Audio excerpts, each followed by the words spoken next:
Good morning. I was thinking about the theme of the month, which is possibilities, and how 18 months ago, when we started remote worship for maybe a few weeks or a few months, it didn't occur to me that it was possible that I would be here in September 2021, participating in our 79th week of remote worship. I think my lack of foresight may have been a blessing in this case. But I also couldn't have imagined what a magnificent job we'd all do of rising to the occasion. We've had nearly 80 weeks of sublime remote services with inspiring sermons and transcendent music. We participated in the Glam Summer UU road trip, where we got to virtually experience services at other area UU congregations and share two of our own services, strengthening our connection to the greater Los Angeles UU community. Our pastoral care team has done a tremendous amount of heavy lifting, reaching out to everyone in the congregation multiple times and responding to our concerns and needs. We've kept our community connected by continuing or starting groups like virtual book clubs, meditation groups, men's groups, and chalice circles. And we've been able to continue to enjoy one another's company. We've had a great couple of Dining for Dollars auctions where people got creative with virtual offerings.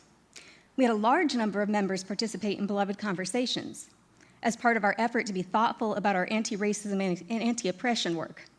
Many of us also participated in UU the Vote, making phone calls, sending postcards, and championing democracy. And we've kept our own little corner of democracy chugging along, with two successful virtual annual meetings, as well as our normal board, committee, and task force meetings continuing virtually. So as I'm thinking about what we've accomplished during this period of our developmental ministry, I'm amazed and grateful for how we've managed to keep on living our values, growing as a community, and working toward our goals, despite being socially distanced for an inconceivable amount of time. And although my gift of foresight isn't any better now than it was 18 months ago, I'm certain that our possibilities are endless.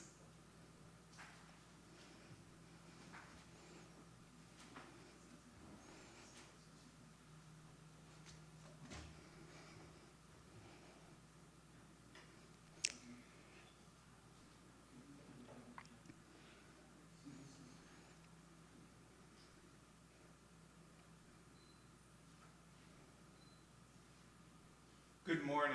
I'm the Reverend Jeremiah Kalendae, and I serve this congregation as its developmental minister.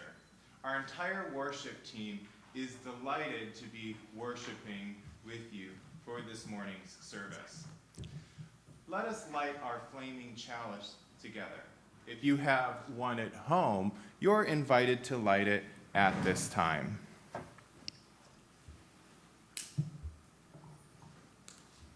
With the kindling of this flame, we reaffirm our commitment to accept life's gifts with grace and gratitude, and to use them to bless the world in the spirit of love.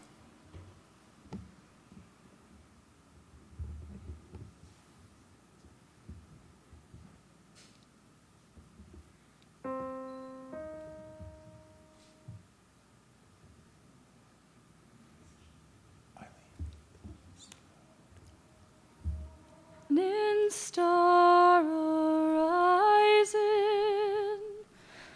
bright morning star arising, bright morning star arising, day is a breaking in my soul.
Welcome to the Unitarian Universalist Community Church of Santa Monica.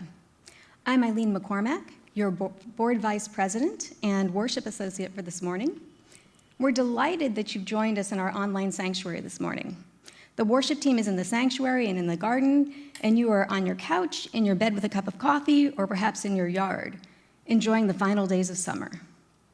Welcome to all of you from the many communities across the LA Basin and around the United States. You honor us with your presence. If you are new to our community, please know that while our building is currently closed for larger church services and events, we are still here, and there are many ways to learn more about us and become involved. We offer programs to serve the needs of our congregation and to be of service to the larger world, including broad religious education and personal development for people of all ages. We also join with other social justice advocates in community activism that contributes to the justice and harmony of our world. Unitarian Universalism is not defined by creed or dogma, but it is guided by principles that affirm the worth and dignity of every person and encourage an individual search for truth and meaning. We honor the wonder of existence and believe that we are all connected to each other and to the interdependent web of life. Our beliefs are drawn from scripture and science, nature and philosophy, personal experience, and ancient tradition. We are an open, affirming, and welcoming congregation, diverse in backgrounds, identities, spiritualities, and philosophies of life. We are united in our desire to create an inclusive, beloved community, to live in the principles of our faith, and to serve the wider world. An important step on that journey is our acknowledgement that the church and the homes of most of our members are on the traditional, ancestral, and unceded lands of the Tongva people, who lived here and cared for these lands for thousands of years. We recognize and mourn the often deadly harm inflicted on the indigenous people of this country. We lift up their grace, resilience, and their relationship with these sacred lands. I have one announcement this morning from the DeBenneville Camp Committee. Our usual September church camp, which was to happen this weekend, has been changed to October 22nd through October 24th. You can read all about it in this week's UUSM newsletter, which contains a link for registering. Things will not be quite as they usually are. Camp rules state that only vaccinated people can attend, which means that children under 12, as much as we would like them to be there, cannot and must wait until next year. It's likely to be a quiet year at camp. Still, we expect it to be most enjoyable. Contact Carl Lazowski or Amy Brunell, or simply email them at debenneville@uusm.org. Please join us directly after the service for our Zoom coffee hour. There'll be a number of small group options and opportunities to get to know one another more deeply. Join us by following the links posted in our UUSM Facebook group. Come, let us worship together.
What can we bring? What present, what token, what words can convey it, the joy of this day?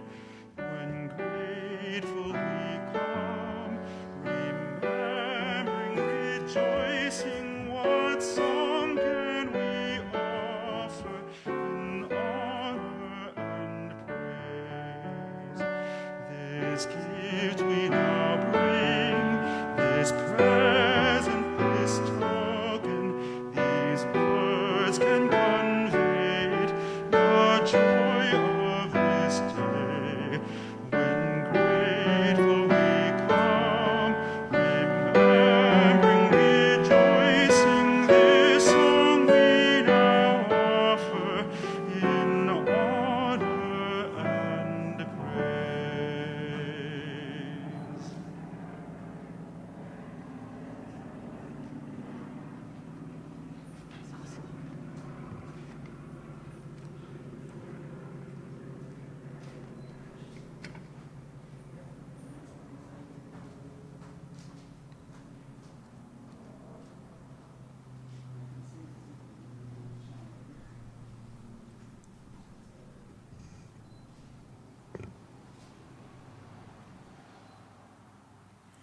Let us enter into the time in our service that we dedicate to mindfulness, prayer, and silent meditation.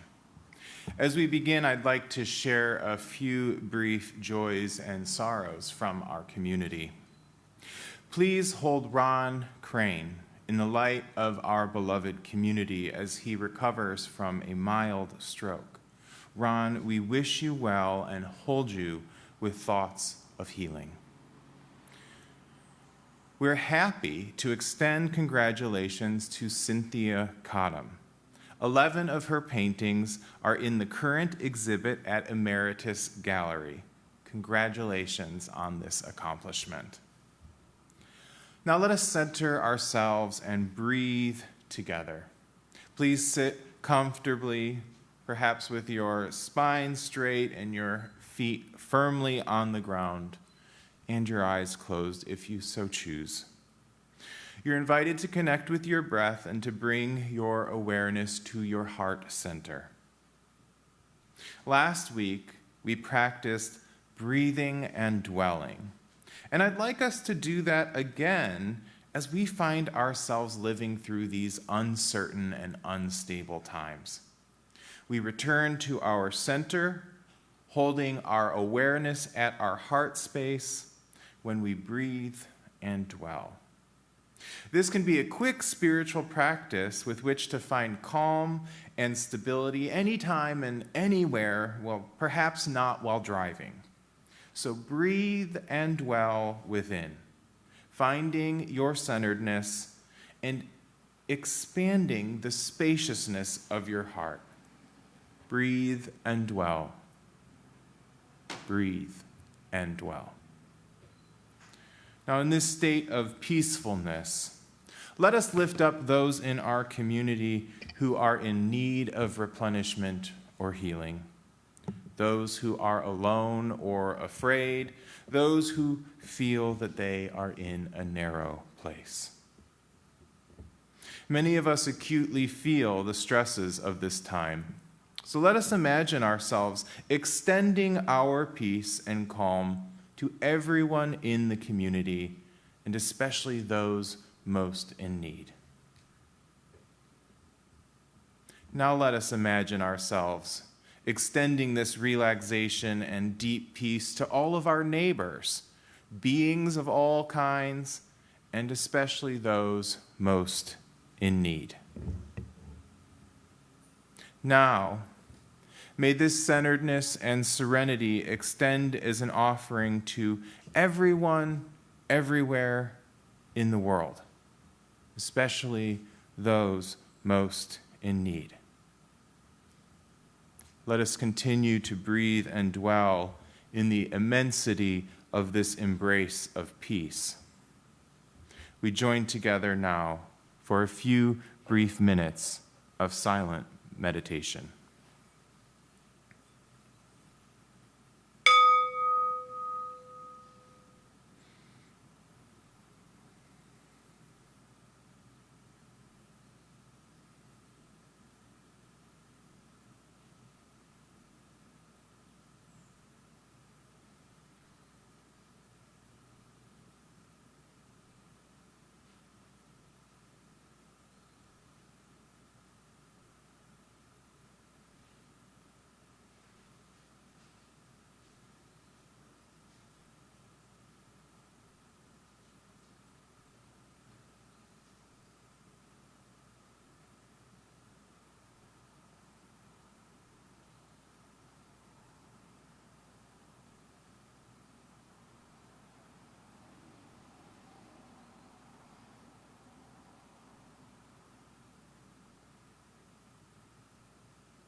When I arrived as your developmental minister 2 years ago, I know time flies, right?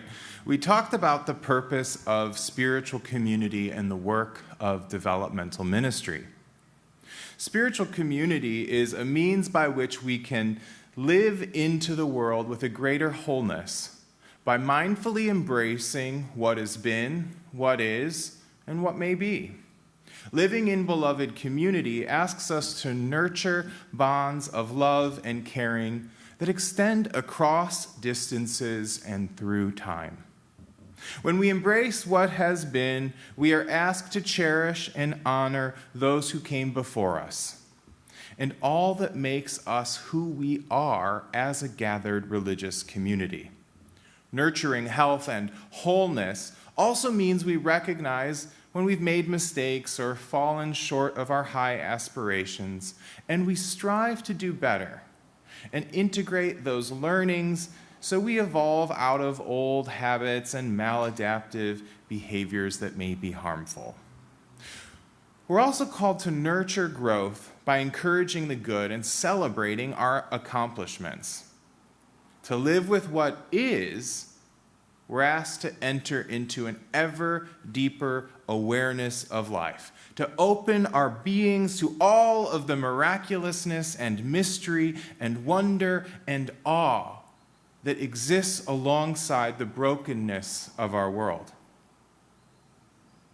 We have to arrive in the present moment, completely awake to life and sustained by a community that keeps us inspired and engaged. To live into what may be, we have to consider what has been and what is, and try to dream new possibilities and a new expansiveness into being. The ever-receding horizon of the future asks us to continually consider who we are becoming and how we craft the best possible lives for ourselves and for the life of our community and our world. So that all sounds easy enough, right? Now, of course, it's not easy. And it takes a great degree of commitment, a dash of resiliency, a pinch of creativity, and a whole lot of love and faith and forgiveness and humility to live into our wholeness. 4 years ago, our congregation recognized that to achieve our great potential, we would need to invest in the work of developmental ministry. This is a kind of specialized ministry that identifies goals that are beyond the work of a settled minister. Typically, developmental ministries are intended to be somewhere between the few-year commitment of an interim minister, which helps a congregation transition from one minister to another, and settled ministries, which are permanent. Developmental ministry is usually envisioned to last anywhere from 5 to 7 years, to give a church the time it needs to work towards specific goals and to learn new, healthy patterns, especially following periods of conflict or breakdown in relationships. Congregations are just like people, so it takes time for old wounds to heal and to learn more adaptive ways of functioning. Now, we're going to be embarking on our 5th year of developmental ministry next Sunday. And I'm happy to share with you that our board of directors and I agreed to extend my contract serving you for at least another 2 years. We recognize that the departure of your first developmental minister, Reverend Gregg, after the 2nd year of the program, and then the ensuing global pandemic required all of us to revisit our plans and priorities to address the unexpected and rise to meet unprecedented challenges. We've also acknowledged that some of this developmental work is better suited for when we're meeting in person again. So I want to take some time today to update you on where we are in the process of achieving our goals and what work remains for at least the next 2 church years. I hope that you're as proud of the accomplishments of this community as I am. Now, I want to preface my venture into our developmental goals by really praising all that's been achieved over these 18 months of surviving and trying to thrive in the midst of a pandemic. Religious communities were uniquely hit hard because of the nature of what we do and how we do it. We've had to rethink the essentials of church life and find new ways to be a beloved community in these unusual times. We've had to learn a lot, adapt to the unexpected, and get used to managing a degree of change that's just completely unfamiliar to most of us. 18 months into this, I know many of us are really fatigued and stressed and anxious. We likely still have a few months to go before things get better. So we're all going to have to be really supportive of each other and recognize that many in our community and beyond are struggling to make it through this final stretch of the pandemic. I want us to celebrate what we've already accomplished because it can remind us of what's possible when we practice deep caring, slowing down, and putting our formidable liberal religious values into practice. We have to keep practicing self-care, taking into account our well-being on mental, emotional, physical, and spiritual levels, and keep practicing community care, taking into account how the pandemic continues to affect different people differently, and recognize that you may have different capacities or needs than your neighbor. We should cultivate deep listening and mindful living in the months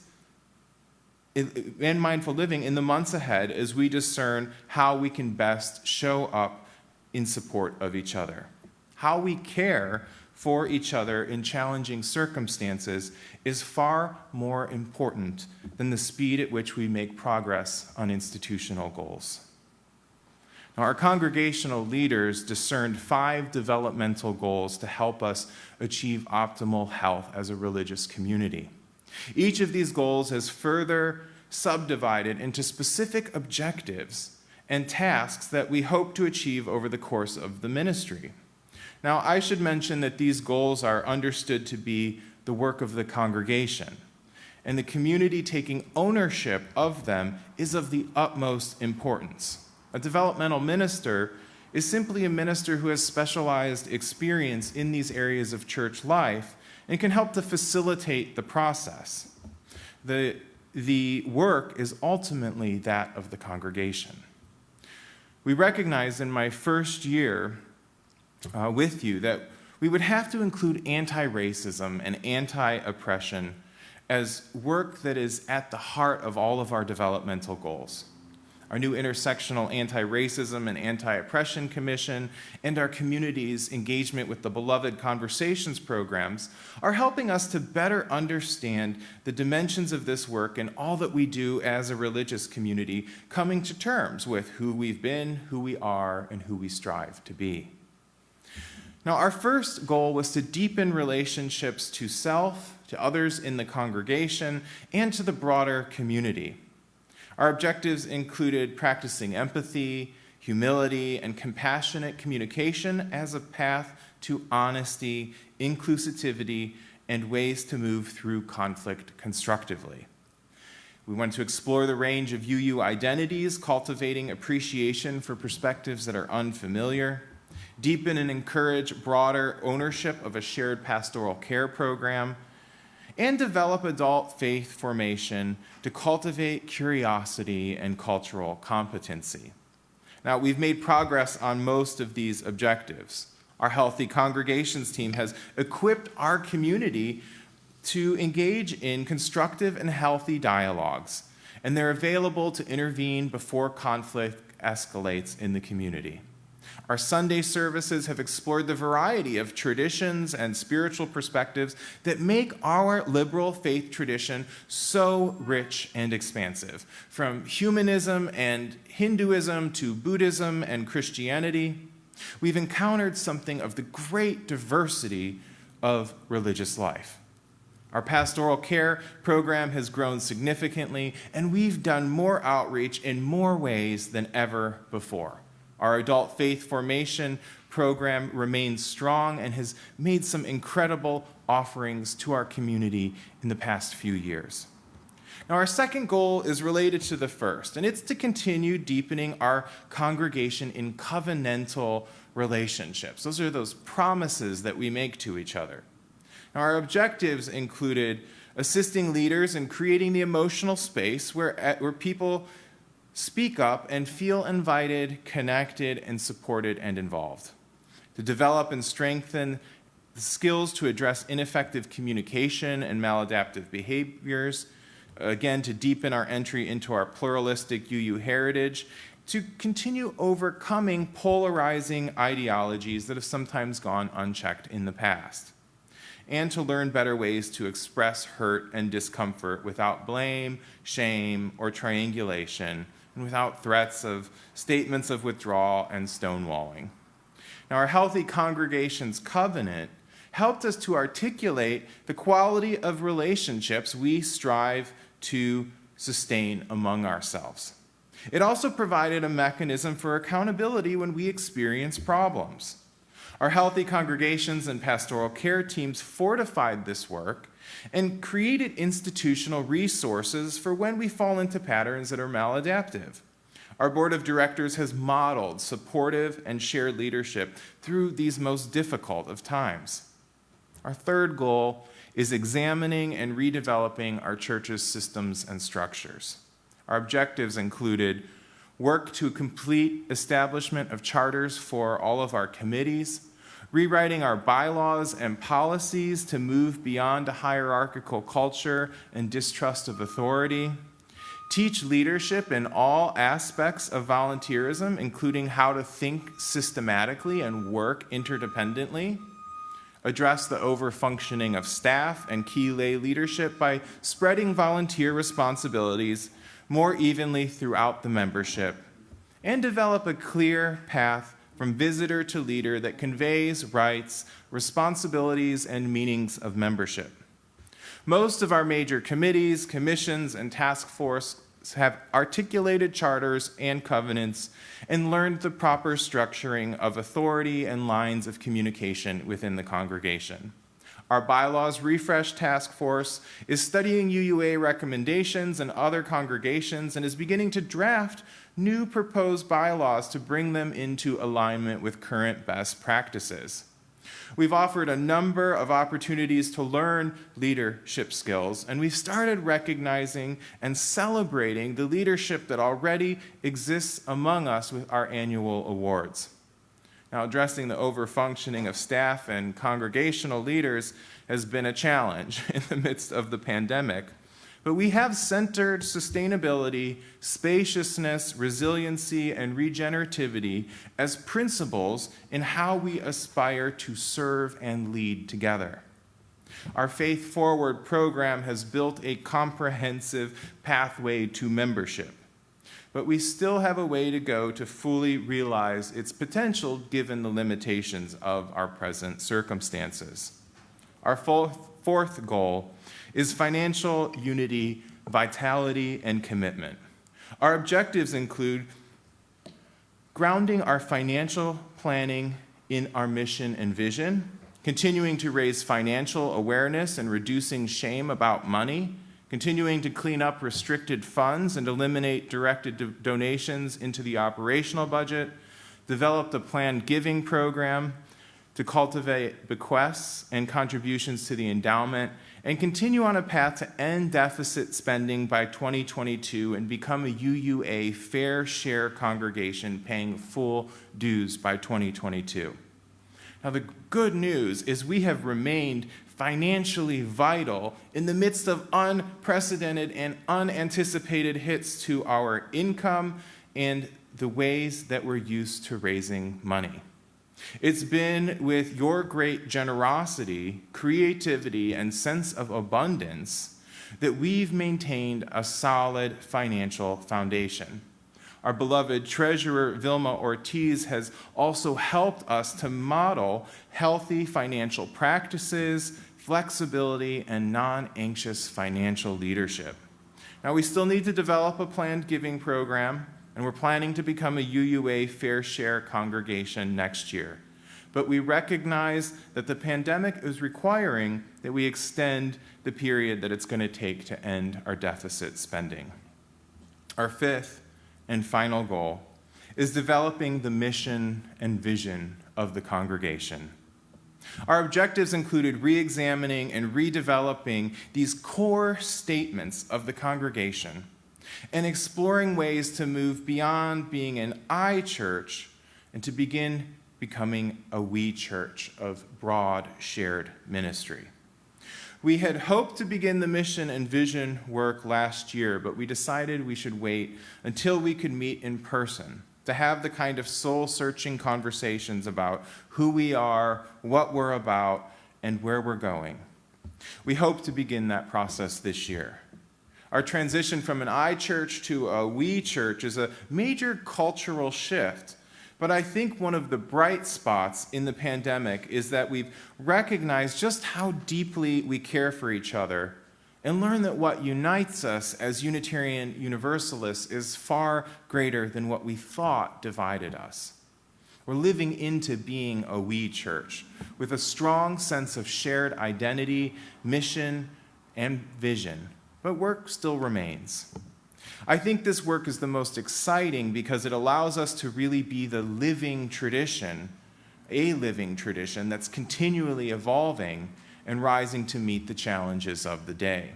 So in our 4 years of developmental ministry, we have made significant progress. I'm proud of you, and I hope that you are too. Now let's keep living into being one of the best homes for liberal religion in greater Los Angeles. And let's continue celebrating our many members, friends, volunteers, staff, and community leaders who have helped to make all of this possible. Thank you.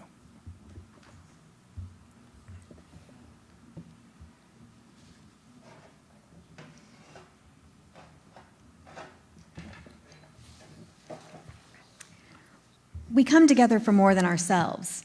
Each month, we donate 50% of our church offering to a nonprofit group that embodies our UU values in the larger world. This month, we remember the heartbreaking scenes of panicked Afghanis who have aided Western forces in Afghanistan and now fear for their lives as the Taliban seize control of the country. While many were able to evacuate to other countries, thousands more were left behind to an uncertain fate. This month, 50% of our offering will go to the LA office of the International Rescue Committee, which helps Afghan and other refugees to resettle here in Southern California. Last church year, we received a grant from the Spirit Level Foundation to cover costs of enhancing our sanctuary's technological infrastructure and hiring someone to help with live streaming. The foundation will match our fundraising dollar for dollar up to $10,000 to cover these expenses. We hope you will contribute to this critical fund and help us to expand the ways we reach and serve our congregation and its communities. There are several ways to give. You can contact the church office to make a special donation. You can click on the QR code on your screen, or you can also go to our website, uusm.org, and click on the Donate tab to donate to the General Fund, Aid for Afghanistan, or the Technology Matching Grant.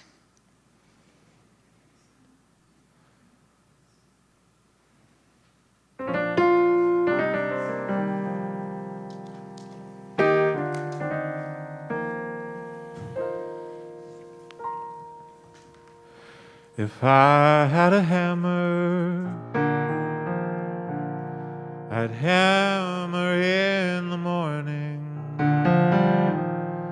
I'd hammer in the evening, all over this land.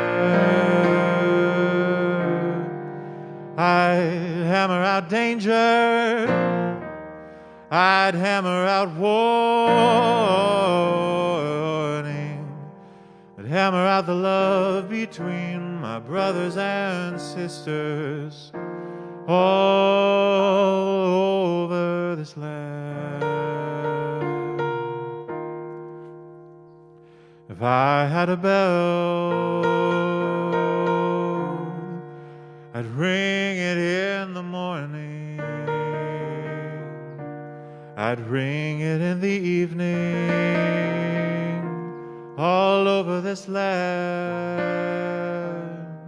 I'd ring out danger, I'd ring out warning, I'd ring about the love between my brothers and sisters, all over this land.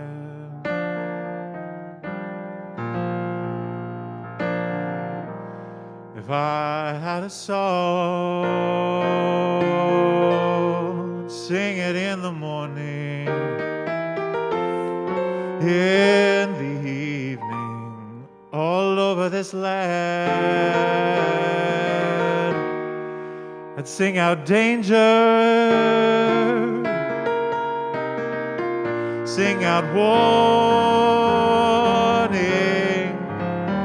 sing out the love between brothers and sisters all over this land.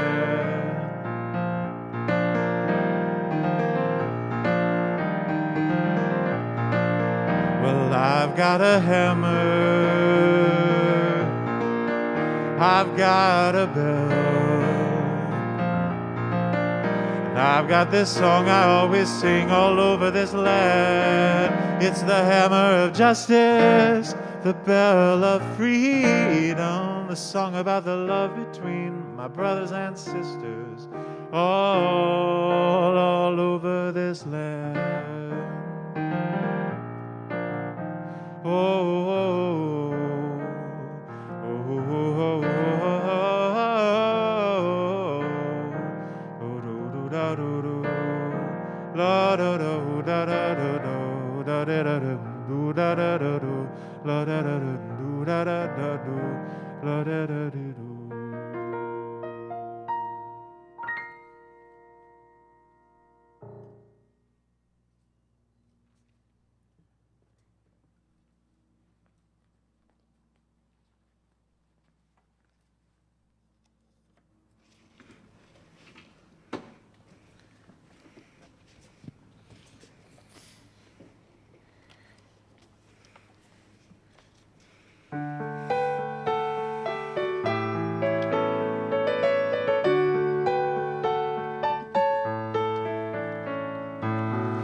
Revisa tu corazón para hallar el amor en un rincón, pero busca el amor, ni placer ni pasión, el amor,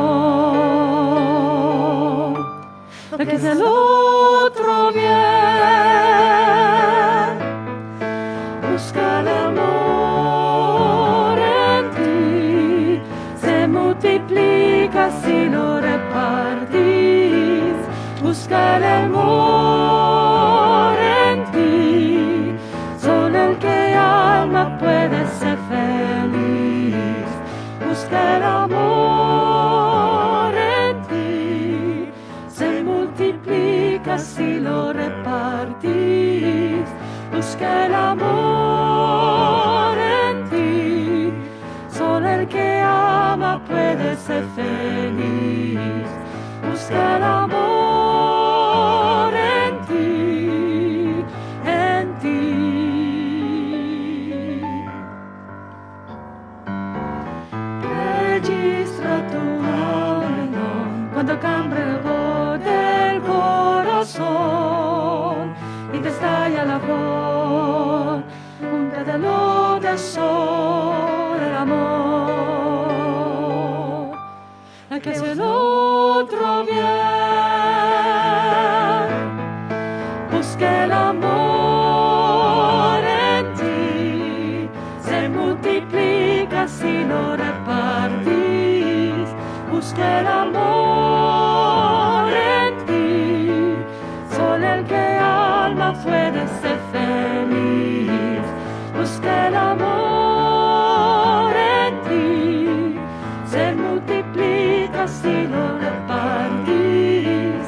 Busca el amor en ti, solo el que ama puede ser feliz. Busca el amor en ti, en ti.